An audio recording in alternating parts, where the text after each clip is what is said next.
In episode 6, I talked about my takeaways from Andre Hallow's book, God is Nothingness. Today, I'll discuss another book by Hallow called Neti Neti Meditation. This episode will be split into two parts, as this book delves deeply into the process of negation, how it applies to meditation, and how meditation conveys to everyday life. One of the most basic concepts Hallow puts forth is that what you think is just a thought. Thoughts are not reality, yet they can lead to emotions like fear, hate, and anger that can cause physical changes in our forms: tensed muscles, grinding teeth, increased heart rate. This physical response reinforces the thought you just had. If this person, place, or thing makes me feel this way, my thoughts about it must be true. The reinforced thoughts then self-validate the feelings.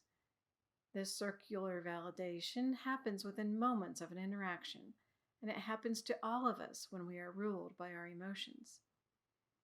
The Neti Neti process allows us to see beyond the thoughts that we have about people and things. It frees us from the habit of seeing the world in rigid, unchanging terms based on thoughts and emotions derived from limited data. It also acknowledges that there is no such thing as experiencing raw reality. Our senses provide input to the nervous system, which then processes it based on our past education and experiences. By the time our nervous systems process the data and we have a thought or emotion, reality has changed. Through Neti Neti meditation, we question the nature of reality. Who am I? What am I? Am I my body? Am I my mind? Am I my thoughts or emotions? When I am angry, where is that emotion? Am I anger? Where does anger come from, and where does it go? As we examine the anger, it loses its identity and it loses its power over us. We can understand this emotion as simply a part of human experience and then let it go. All emotions can then be transcended, experienced as part of the non-dual fabric of reality. Emotions do not define us, but they are integral to our human experience in this world. Our goal along our spiritual journey is to recognize our humanity while not falling victim to the whims of the ego and its array of emotions. Neti Neti reveals to us that everything is just a manifestation of the Absolute. We identify a rock as a rock because that is what we have been taught to call a hard conglomeration of minerals in that form. In reality, it is just the Absolute manifesting as a form that we call a rock. As Hallow puts it, Neti Neti exposes everything we can conceive of to be just ideas, thus negating their reality as things. When we examine any base object, defined by Hallow as anything we can perceive, sense, experience, or investigate, we will eventually find it lacking any sense or logic. This leaves us with, as Hallow puts it, a non-dual experience beyond words.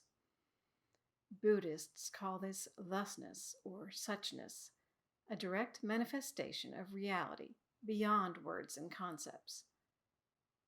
Hallow writes that when we recognize that our I-ness is just our idea of self projected onto the manifest world, we see the reality beyond the delusion, the beautiful thusness that is in us and is us. This allows us to see that we are all just expressions of the Absolute. Neti Neti. Not this, not that. Hallow talks about the Hindu and Buddhist cycle of samsara. Samsara is defined by emotional turmoil, the ups and downs of our human feelings that can go from extreme highs to extreme lows within minutes or hours. Hallow stresses that just exchanging bad thoughts for good thoughts in order to bring on good emotions is not enough. Attachment to any thought will only lead to suffering. Instead, we must come to realize that we are not this, not that, beyond thought and feeling, beyond awareness. We are the Absolute from which everything springs. In Chapter 3 of Neti Neti Meditation, Hallow takes us through an exercise to help us learn how to use Neti Neti to navigate our everyday lives. First, he tells us to identify a base object that needs investigating. This can be anything, a thought, emotion, etc. He uses the emotion of frustration as an example. Instead of trying to figure out why you are frustrated or what led to the frustration, you must see the emotion for what it is. Deny the emotion its power by taking a deep breath and allowing yourself to witness it objectively. Remember that frustration is the result of thoughts which lead to emotions which are not reality. In reality, there isn't even an I to be frustrated. Now that you have diffused the base object's emotional power, experience it fully. What is its texture? Where in your body do you feel a reaction to it? What other emotions does it elicit? Where do those feelings manifest in your body?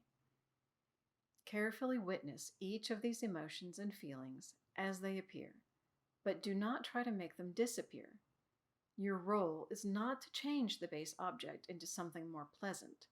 You should neither push it away nor pursue it. Just examine it. If the base object, in this case frustration, disappears, you may ask, what was it and where has it gone? The answer is always, it arose from and has subsided into emptiness. It was never more than an idea.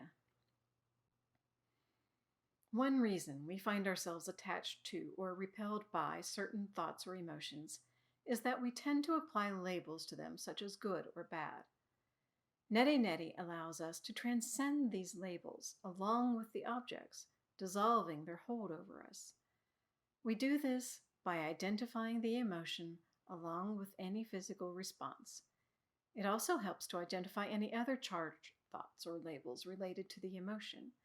For example, shame, anger, or frustration at being frustrated. Once we identify them, we can observe them and let them go.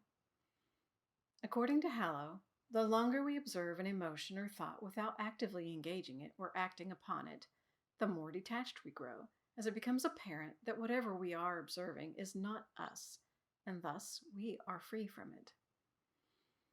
When we stop labeling any base object as good or bad, and we strip away the labels and the charged thoughts about it, it stops being an object. As its form and substance disappear, we can recognize that it just is. Just like you and me and everything else in the universe, this object is not a thing. It is merely a part of thusness, the non-duality that encompasses us all. The big questions in Neti Neti meditation are usually, what is this? Is this me? Is there any I in there? Hallow notes that traditional forms of Neti Neti skip past the identifying and delabeling of base objects and jump straight to teaching that you are not this, not that.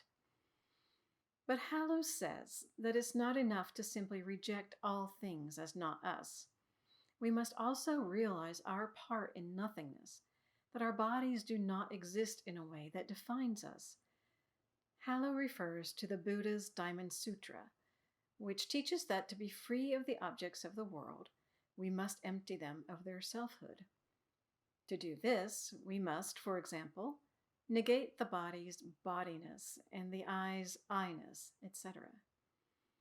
When all of a body's properties are negated, we are left with only an idea and no thing to attach to. With no thing to attach to, we are no longer separated from everything else in the universe. This leaves us ready to tackle the question, is this me? The answer to this question is always no, but there is more to it than that. A simple no implies there is a different answer.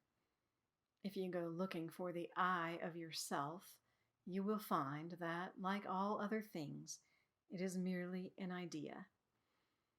Once you come to this realization, you have unlocked the door to non-duality.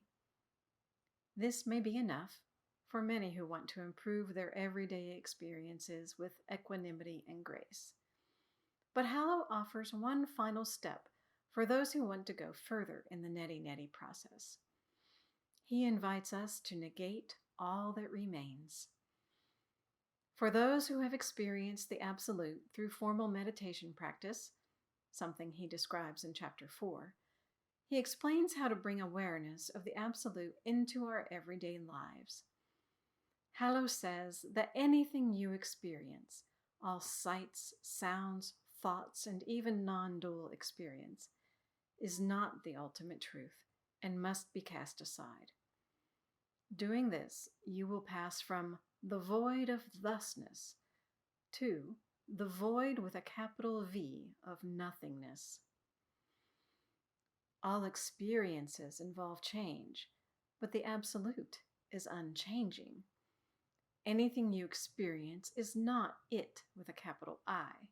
It is all neti neti. In the end, once everything has been negated and the universe has been emptied of its contents, only the Absolute, your true face, remains. Since there is nothing left to say not this, not that about, we have negated the process of negation itself. We have transcended neti neti, and all separateness about the world falls away. In the next episode, I'll discuss Chapter 4 and beyond of Hallow's Neti Neti meditation. In the meantime, identify some of the emotions you go through each day. Examine them and try to understand the thoughts that bring on these emotions. Consider how you might be able to avoid emotional turmoil associated with certain thoughts and actions by approaching things more objectively. This will help prepare you for bringing neti neti into your daily interactions.